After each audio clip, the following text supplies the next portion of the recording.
Hey guys, welcome back to Caden's Corner. Every year in the draft, powerhouse schools like Alabama, Ohio State, and Georgia dominate draft rooms across the NFL. Over the years, there has been a debate over which school is wide receiver university. Now, what does this mean to be wide receiver university? This means that the college deemed produces the most and best wide receivers in the NFL. Before we hop into the top 5, I want to give a few honorable mentions. The first one goes to Ole Miss, who produced A.J. Brown and DK Metcalf. These guys have dominated the league since they entered in 2019. The next honorable mention goes to Oklahoma. They produced CeeDee Lamb, Marquise Brown, and Sterling Shepard.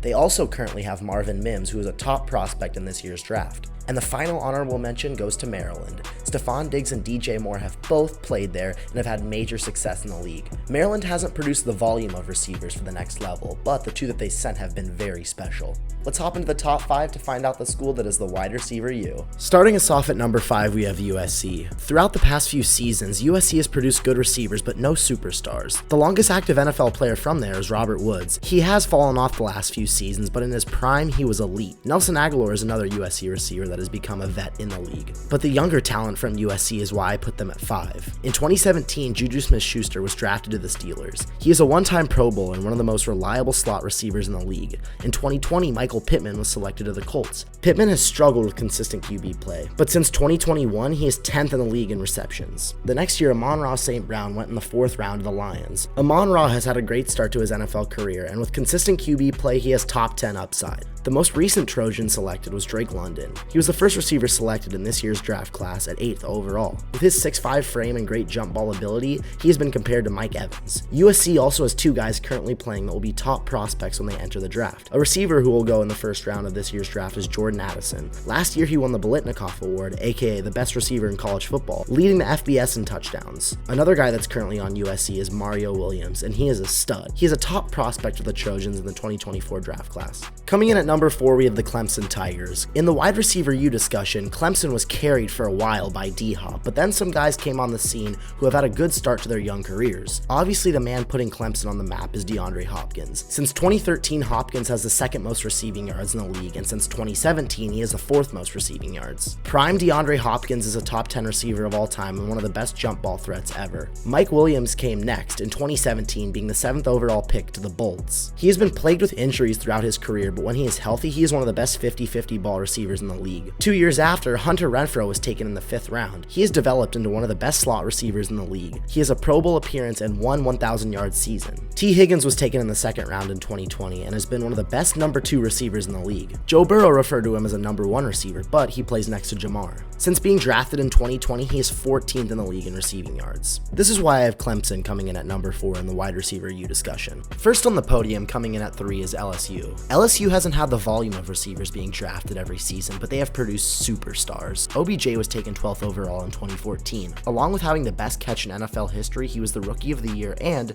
has 5 1,000-yard seasons. Jarvis Landry was also drafted in 2014. He was a top 10 receiver for the first few years of his career and notched 3 1,000-yard seasons. The 2 young studs who have came out of LSU, Justin Jefferson and Jamar Chase, may go down as 2 of the all-time greats. Jay Jettis was drafted in 2020 and has been a superstar since day 1. Since being drafted, he leads the league in receiving yards and is 5th in receptions. Jamar Chase, who was taken a year later, has been one of the most impactful rookies in recent memory. He reunited with his college quarterback Joe Burrow and became his favorite target, helping lead them to the Super Bowl. Since being drafted, he is 6th in the league in receiving yards and 2nd in touchdowns. Having these 2 guys recently jolts them into 3rd place, not to mention one of the top prospects for this year's draft class, Keyshawn Boutte, will be a baller in the league.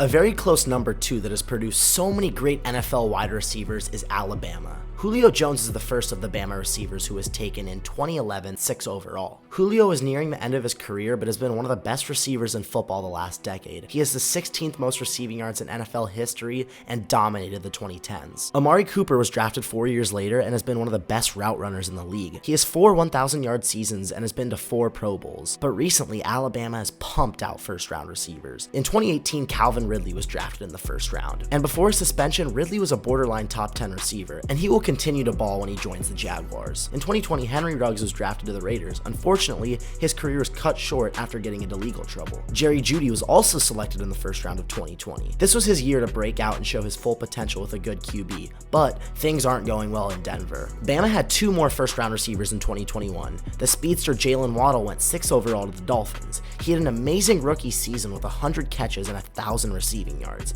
but he has broken out his sophomore season. He is 5th in the NFL in receiving yards and makes up one of the best receiving tandems in football with the Cheetah. In this year's draft class, Jameson Williams was selected 12th overall to the Lions. We haven't seen him yet because of the torn ACL he suffered at the end of his college career. And John Mechie was taken in the 2nd round and also hasn't played much after being diagnosed with leukemia. But both of these guys will be studs when they are healthy. Not to mention another potential first-round draft pick, Ja'Cory Brooks, who can enter the draft in 2024. He has game-breaking speed and elite elusiveness and will be another Alabama baller in the league. And the school that is wide receiver U is the Ohio State Buckeyes. Throughout the past 7 seasons, Ohio State has been pumping out NFL talent at the wide receiver position. In 2016, Michael Thomas was drafted by the Saints and began the streak for Ohio State. In 2020, he had a record-breaking season, winning the Offensive Player of the Year and breaking the record for the most catches in a season. In 2017, Curtis Samuel was drafted in the 2nd round and has been a good gadget receiver for the Panthers and Commanders. Noah Brown was another receiver taken in the 2017 class. He has broken out this season for the Cowboys, being a reliable number 3. In 2019, Terry McLaurin was selected in the 3rd round by the Commanders. McLaurin has been a borderline top 10 receiver in the NFL, notching 2 1,000-yard seasons and is on pace for his 3rd this season. But Ohio State has exploded recently at the receiver position. Last season, they had 4 projected first-round wide receivers on the team. The number 4 wide receiver who wasn't going to see the field much was Jameson Williams, who was the 12th overall pick in 2022. 2 of the projected first-round picks were both selected ahead of him. Garrett Wilson was the first, taken 10th overall. He had a strong start to the season when Joe Flacco was at QB. Now that Zach Wilson is back, the Jets' identity has become very run-dependent. But Garrett Wilson has still looked good this season. He is 4th in Offensive Rookie of the Year odds and will be very close to 1,000 yards receiving. Chris Olave, who was taken 1 pick after him, has looked amazing this season. He is on pace for an 1,000-yard season and is 3rd in the Offensive Rookie of the Year odds. Not to mention, the current wide receiving core at Ohio State is insane. Jackson Smith-Njigba has been injured for most of the season, but is a projected first-round pick. Marvin Harrison Jr., who has filled his role, has done a great job and is one of the best receivers in college football, if not the best right now. He is 3rd in receiving touchdowns and is a projected first-round pick next year. Emeka Egbuka is another top prospect for the 2024 class. He has also balled out this season, and that is why Ohio State is the wide receiver U. I'm Caden Kubler, and that's my take.